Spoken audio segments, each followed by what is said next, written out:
Last ক্লাসে আমরা ট্রিগনোমেট্রির বিষয়ে আমরা কিছু জানছি যেন অতখান জানছি যেন ট্রিগনোমেট্রি সমকোণী ত্রিভুজের বিষয়। সমকোণী ত্রিভুজের তিনটা কোণ, তিনটা বাহু, অতিভুজ কিতা, লম্ব কিতা, ভূমি কিতা, অতখান জানছি। আর কোণ জানছি, একটা তো 90 ডিগ্রি, একটা যদি টিটা হয় বাদরটা 90 মাইনাস টিটা, একটা 60 হইলে বাদরটা 30, একটা 45 হইলে বাদরটা 45। এখন লেকচার 2 আমরা জানবো যে ট্রিগনোমেট্রি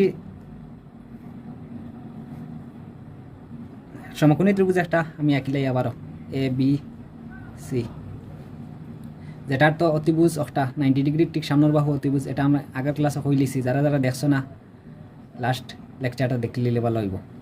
তে 90 ডিগ্রি ঠিক সামনের বাহুটা অতিভুজ, আর যদি একটারে টিটা মানি তাহলে একটা হইব লম্ব, একটা হইব ভূমি। এখন দুইটা বাহুর মধ্যে একটা বাহুরে যখন আমরা অন্য বাহু দিয়ে ভাগ করবো তখন একটা রিলেশন আইব, যেটা একটা সম্পর্ক আইব। এই সম্পর্কর নামটা আর্যভট্ট দিছেন, আমি কইয়ার যেন আর্যভট্ট ফার্স্টে লম্বরে তাই অতিভুজ দিয়া ভাগ করছেন, লম্বরে অতিভুজ দিয়া ভাগ করছেন। তখন আইছে কিতা লম্ব আর অতিভুজর অনুপাতটা আইছে, আর ও অনুপাতটার নাম তাই দিছেন সাইন, SINE সাইন। এরপরে তাই ভূমি আর অতিভুজর অনুপাতটা লইছেন, তে ভূমিরে উপরে দিছেন, অতিভুজরে নিচে দিছেন,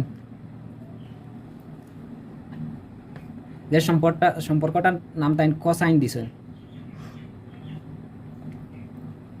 এরপরে কিতা লম্বরে তাই উপরে নিছেন, লম্ব আর ভূমির অনুপাত, আর ভূমি নিচে দিছেন, যে সম্পর্কর নাম তাই টেনজেন্ট দিছেন। এরপরে আমি জিনিসটা ওখানে লেখমু, খেনে লেখমু তোরা বাদে বুঝতে পারবা। এরপরে তাই ও জিনিসটা উল্টাই দিছেন, ভূমি উপরে নিছেন কি, আর লম্ব নিচে লই আইছেন, সম্পর্কটার নাম তাই দিছেন কোটেনজেন্ট। এরপরে অক্টার উল্টাই দিছেন, অতিভুজরে উপরে নিছেন কি, ভূমিরে নিচে আনি লইছেন।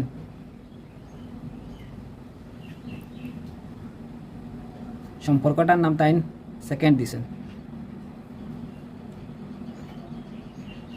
এরপরে তাই এখানে অতিভুজ আসলো নিচে, আর লম্ব উপরে আসলো, তে লম্বটারে নিচে লই আইছেন আর অতিভুজটারে উপরে রেখে দিয়েছেন, যে সম্পর্কটার নাম তাই সেকেন্ড দিছেন, সেকেন্ড।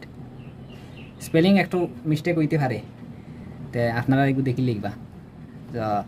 তে এরপরে তাই কিতা করছেন যেন জিনিসটারে তোরা সংক্ষেপে খোয়ার লাগি, যেন টেনজেন্ট হইতে হইলে বাক্কা লম্বা খোয়া লাগে, এর লাগি তাই কিতা করছেন কিছু ওয়ার্ড, কিছু অক্ষর তাই খাটিয়ে ফেলাইছেন। দেখানো তাই ও যেন সাইন আছে, সাইনের জায়গা তাই ইটা খাটি লাইছেন, তখন কইছেন কিতা শুধু SIN সাইন, তখন এটা হইল কিতা লম্ব বাই অতিভুজ। এরপরে কোসাইনের মাঝে IN খাটি লাইছেন, শুধু তাই লেখছেন করে কস অতিভুজ।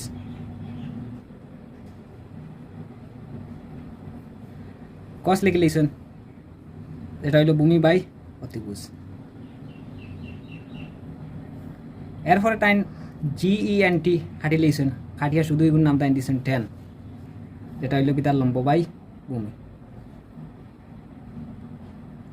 ঠিক অগর উল্টা, 10-এর উল্টা, ভূমি উপরে যাইব গিয়া আর লম্ব নিচে আই গেলে তাই করে ANGENT খাটিয়া তাই করে শুধু কট দিছেন, তো হয়ে গেছে লম্ব বাই ভূমি বাই লম্ব। এরপরে তাই ENT করে খাটিয়ে করে শুধু সেক দিছেন, সেক হইল অতিভুজ বাই ভূমি। আর এখানে তাই ENT গুতো খাটিয়ে লিয়েছেন, খাটিয়া তাই করে শুধু কসেক দিছেন, যেটা হইল অতিভুজ বাই লম্ব।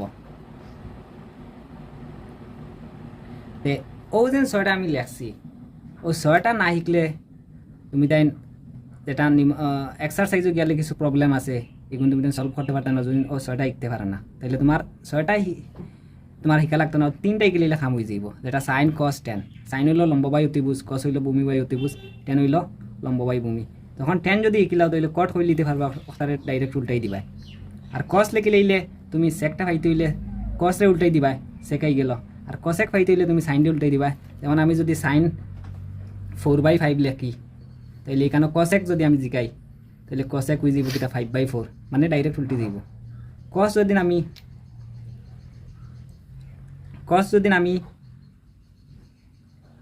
3/7 লিখি তাহলে সেক হয়ে যাব 7/3 সেম ওলা টেন ওলা যে তো আইব একটা উল্টাই দিলে কটাই দিব আজকে ট্রিগনোমেট্রির মানে কি আরও কিছু ইন্ট্রোডাকশন আসলো সেগুলো আমি কমপ্লিট করছি নেক্সট ক্লাস থেকে আমরা এক্সারসাইজের যত প্রবলেম আছে কোয়েশন আছে এগুলো মানে সলভ করা করমু